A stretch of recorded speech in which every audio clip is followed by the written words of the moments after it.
What if I told you that everything you see, hear, and feel might be lying to you, not just once in a while, not just when you're tired, distracted, or dreaming, but all the time, every second, every moment, and even right now? Because what you call reality may only be the version of the world that your brain allows you to see. You don't experience the world as it is. You experience it as your mind interprets it. The sharp colors of a sunset, they don't exist outside your brain. The taste of your favorite food, they are just chemical reactions and neurons firing. The voice of someone you love is a series of vibrations translated into emotion by your own mind. So here's the unsettling question. Can we then say we can really trust our senses? Or are we trapped inside a fake world, a carefully crafted illusion, created by the brain itself? Your brain is a prediction machine. It doesn't wait for the world to tell it what's real. It makes assumptions. It generates a version of reality that feels consistent, even if it's completely wrong. This isn't science fiction. This is neuroscience. It is psychology. It's philosophy. And it raises one of the most mind-bending questions ever asked. If our senses are the only way we experience the world, but those senses are flawed, how can we ever know what's truly real? Let's break it down. Right now, as you watch this video, you probably feel like you're sitting or lying still. But in reality, you're hurtling through space at 67,000 miles per hour around sun. You don't feel it, not because it isn't happening, but because your senses are selectively ignoring it. You think you're seeing the world through your eyes, but your eyes aren't windows to the world. They're just light detectors. Most of reality is invisible. Your ears? Same deal. There are sounds dogs can hear that you'll never detect. Your sense of hearing is just a sliver of the acoustic spectrum. What about smell, taste, touch? All of these, every one, are not direct connections to truth. They are interpretive filters. Your senses are tools for survival, not tools for truth. And philosophers have known this for centuries. Plato knew this. Centuries ago, he imagined humans as cave dwellers, mistaking shadow puppets for reality. René Descartes doubted even his own body, suspecting a deceiving spirit might be fabricating every experience. Modern philosophers and scientists still wrestle with the same puzzle. How do we know we're not dreaming? How do we know we're not living in a simulation? How do we know that anything we know is real? Can you trust your senses? Or are we all like the prisoners in Plato's cave, watching shadows, convince our substance? Are we living in a shared dream, an evolved hallucination, a biologically convenient illusion? Or is this, right here, right now, the only reality we will ever know, even if it's flawed? This video is not about answers. It's about questions, the kind that unsettle your mind and crack the foundation of your certainty. So if you're ready to question everything and explore how philosophers, scientists, and ancient wisdom have confronted this age-old riddle, then stay with me, because we're about to journey into the architecture of perception, the boundaries of the mind, and the possibility that everything you know might just be a lie.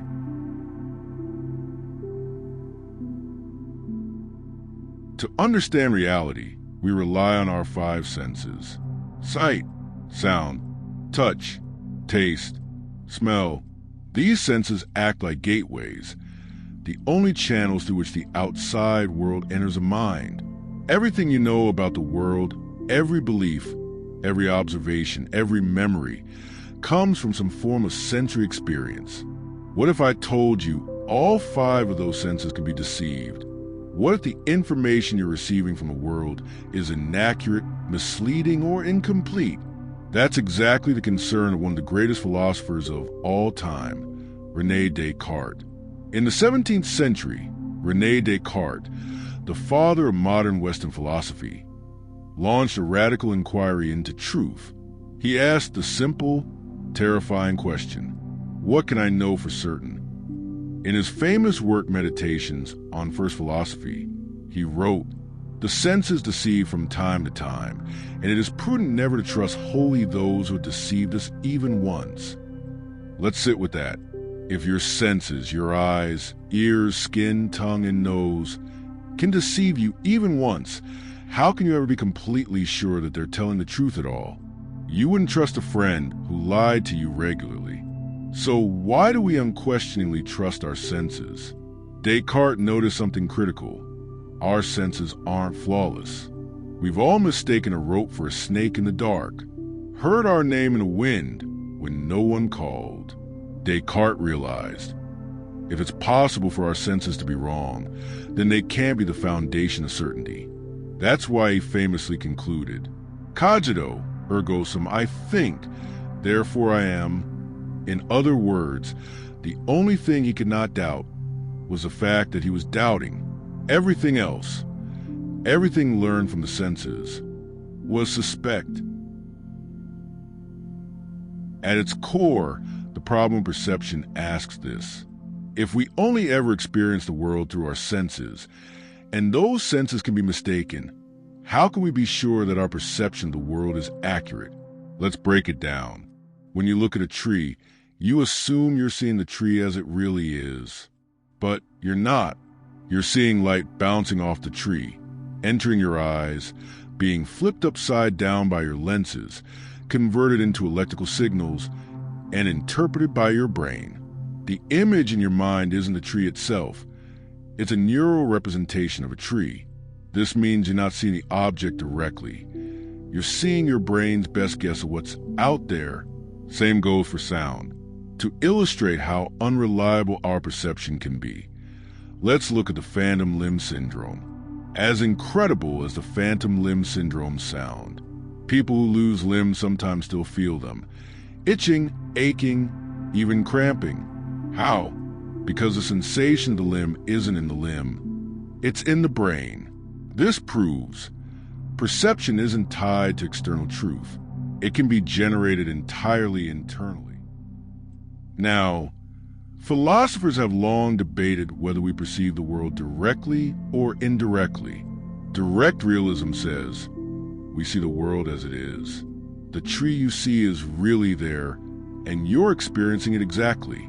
Indirect realism, which many philosophers lean toward, says we don't experience the external world directly. We only experience mental representations of it. So the tree in your mind is just a model your brain has built. It may be similar to a real tree, but there's no way to be 100% sure it matches. If our perceptions can be wrong, our beliefs, assumptions, and judgments built on those perceptions can be wrong too. If you can't be sure what you're seeing, how can you be sure of anything? That means reality as you experience it is not out there. It's in your head. And once you understand this, the foundation of everything you believe starts to tremble, because what you call truth might just be your mind's best guess. So now the question becomes, if we can't fully trust our senses, how do we ever know what's real? Long before deep fakes, before social media manipulation, before algorithms hijacked our thoughts, humans were already haunted by a single terrifying question. What if this isn't real? What if everything you think is real is only a shadow? What if you've spent your entire life mistaking illusion for truth? What if your senses, your memories, your very mind have been manipulated from the start? These are the questions posed by the greatest philosophers of all time. Thinkers who dare to question reality itself. From the dark echoes of Plato's cave, to Descartes' evil demon, to Kant's invisible world, the message is hauntingly similar. What you experience isn't necessarily real. It's just your mind's version of it. Let's explore the roots of this mind-bending idea, one philosopher at a time. Over 2,000 years ago, the philosopher Plato gave us a metaphor that still shatters minds today, the allegory of the cave. Imagine this. A group of people have been imprisoned in a cave since birth. They're chained so they can only face one direction, a wall in front of them. Behind them burns a fire, and between the fire and the prisoners are puppeteers casting shadows on the wall. These shadows are all the prisoners have ever seen. They think the shadows are real life. They name them. They give them meaning. But the truth is, everything they know is a projection. Now imagine one prisoner escapes.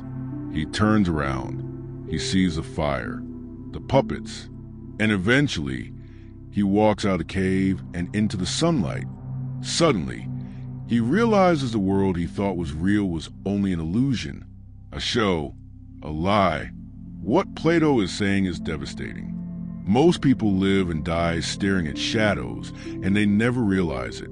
This ancient parable isn't just metaphorical anymore. Think about it. Our modern cave is a screen in front of us.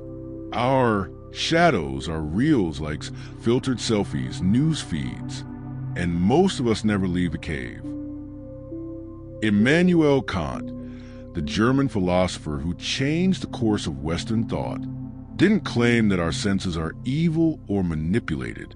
Instead, he offered profound insight. We don't perceive the world as it is.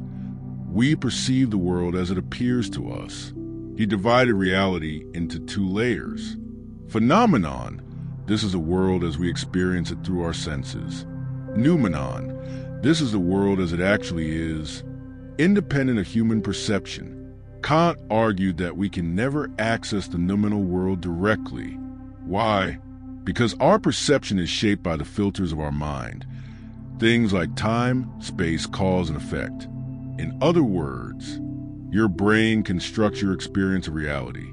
But you can never step outside your own mind to see the true world, whether it's shadows on a cave wall, invisible filters in your mind, or the illusion of separation. The idea that our perception cannot be fully trusted has shaped some of the most powerful philosophical systems in human history. So, what does this mean for you? It means the world you live in, the people you know, the beliefs you hold, the fears you carry, may all be constructed by your own mind. And now, more than ever, in a world of deep fakes, VR, and AI-generated realities, these ancient questions are becoming urgent. What is real? What is an illusion? And how do you tell the difference? Your brain doesn't see reality. It interprets signals. That's right. You're not experiencing the world directly. You're experiencing your brain's interpretation of a stream of raw data. Everything you see, hear, taste, smell, and touch is your brain guessing what's out there. Many modern neuroscientists now argue that the brain functions less like a recorder and more like a prediction machine. It doesn't wait for signals to arrive before it reacts. It predicts what's going to happen based on past experiences and then checks to see if reality agrees. When the prediction matches the input, you see the world clearly. When it doesn't, you experience something strange, a glitch in the matrix. This is the root of optical illusions, misheard lyrics, false memories, and so much more. Your brain prefers consistency over accuracy. It would rather make a guess than admit it doesn't know. Simulation theory, popularized by philosopher Nick Bostrom and amplified by Elon Musk, proposes that we might be living inside an advanced computer simulation. If it's possible to simulate reality, and if advanced civilizations exist, then it's statistically more likely we're in a simulation than not. What sounds like a sci-fi movie is now a genuine scientific debate. And the terrifying part is, we can't prove we're not in one.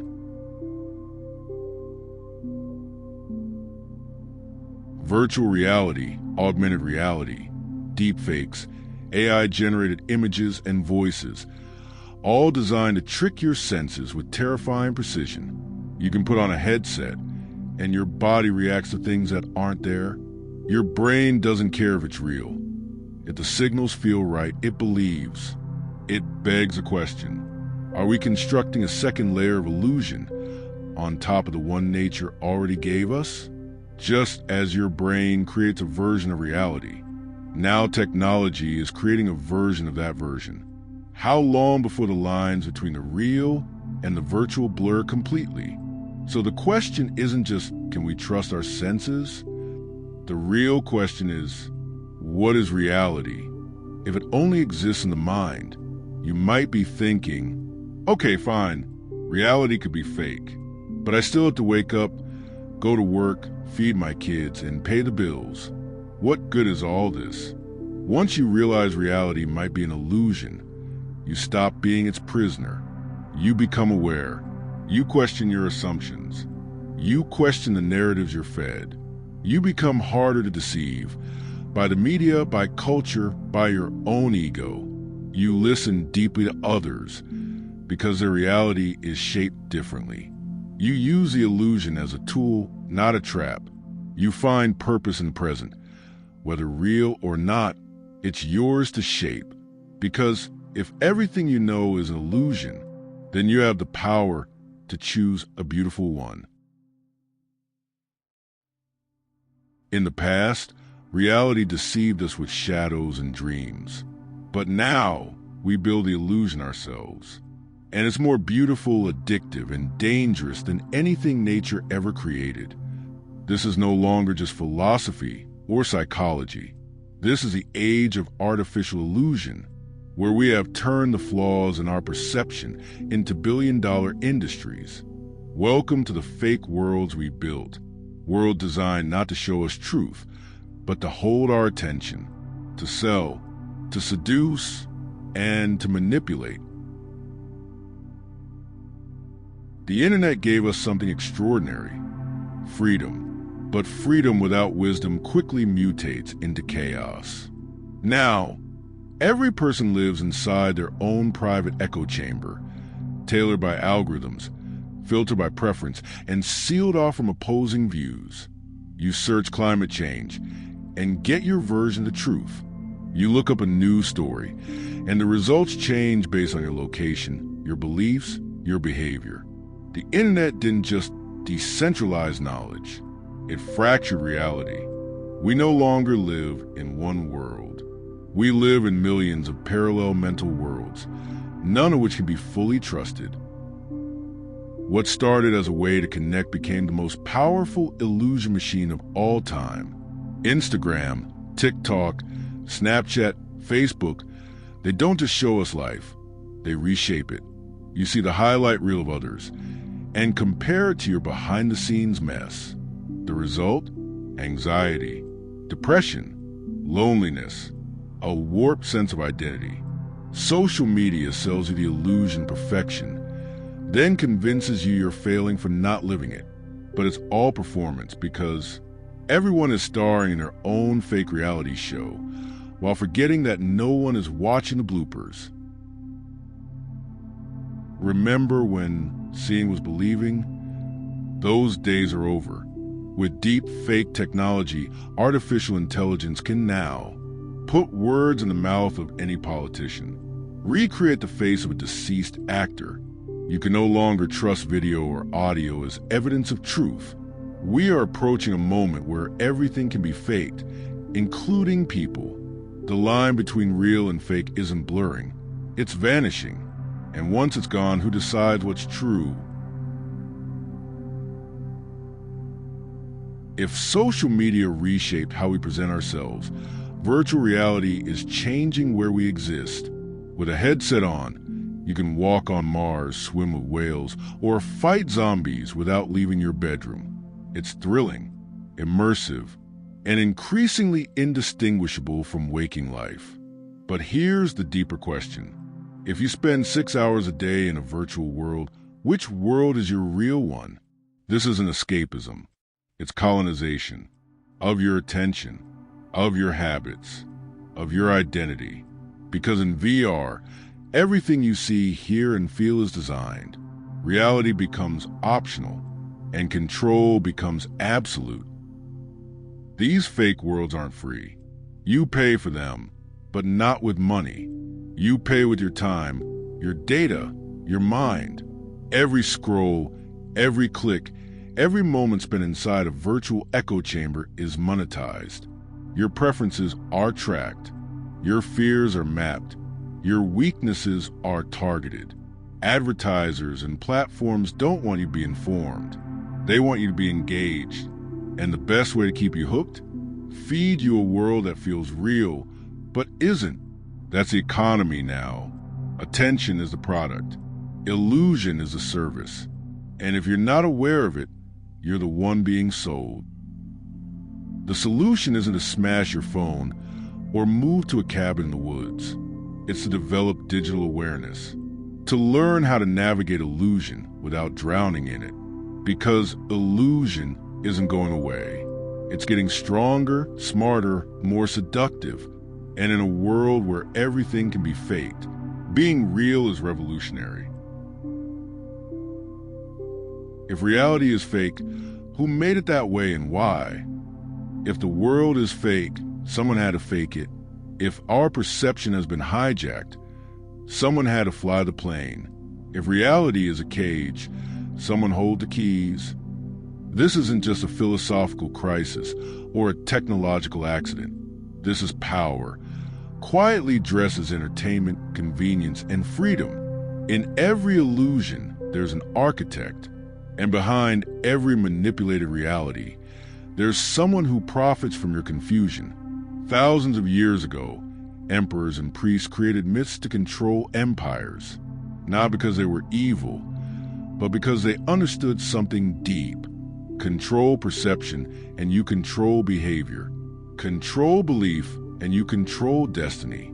From corporations, selling illusion, one click at a time, to tech giants that engineers attention, to governments, the masters of narrative control, to influencers that create an illusion of perfection, and to the final puppet master, your own ego.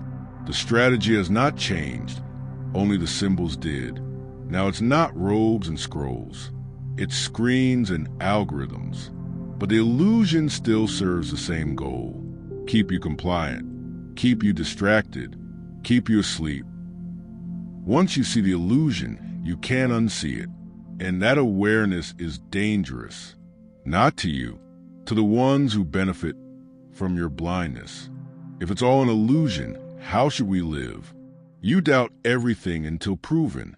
You trust what you can observe and test, rather than trusting blind faith or inner feelings. You embrace the presence, to slow down and see clearly, not the world as it is, but the world as it appears in this moment. And sometimes, that's the only truth you need. Don't ask what's real out there. Start with what appears in your consciousness, because that's your only access to reality. Even if it's an illusion, it's the only world we have. Makes it meaningful. The goal is not to escape illusion. It's to honor it, understand it, and engage with it deeply. We've traveled far, from ancient caves to modern simulations, from shadows on the wall to electrical signals in your brain, from Descartes' doubt to Kant's limitations, to VR headsets, deepfakes, and the matrix of our minds. And through it all, one question is echoed: can we truly trust our senses? Or are we living in a carefully constructed illusion? But here's a final question, the one that turns everything on its head. What if the illusion is the point? The world you see may not be real, but it's yours. If a constructed world can make you laugh, think, change, grow, then maybe truth isn't the only thing that matters. Maybe meaning matters more. Maybe the value of life isn't in discovering some ultimate, objective reality, but in how we live inside the illusion we've been given. Your senses may lie, but they're still your guide. Your senses might not show you the real world, but they give you something real to feel. And maybe, just maybe, that's enough. Maybe we weren't meant to see the raw truth of the universe. Maybe our job was never to decode reality, but to dance with it, to create, to connect, to explore the mystery and not solve it. Have you ever misheard someone and gotten angry, only to find out they said something totally different? Have your senses ever betrayed you? Comment your experience below, because you're not alone. Every one of us is living through this filtered world, and when we share our experiences, our doubts, our awakenings, we learn from each other. That's what makes these philosophical deep dives so powerful. If this made you question reality, if it made you pause and reflect, even for a moment, like this video, it helps us reach more curious minds like yours. Subscribe to join a growing tribe of thinkers, dreamers, seekers, people who are done with surface-level content and want to go deeper. And trust me, we're just getting started. From time, death, identity, free will, and consciousness, there's so much more to explore. So stick with us. Let's keep pulling back the curtain together, because the illusion isn't over. In fact, it's just beginning.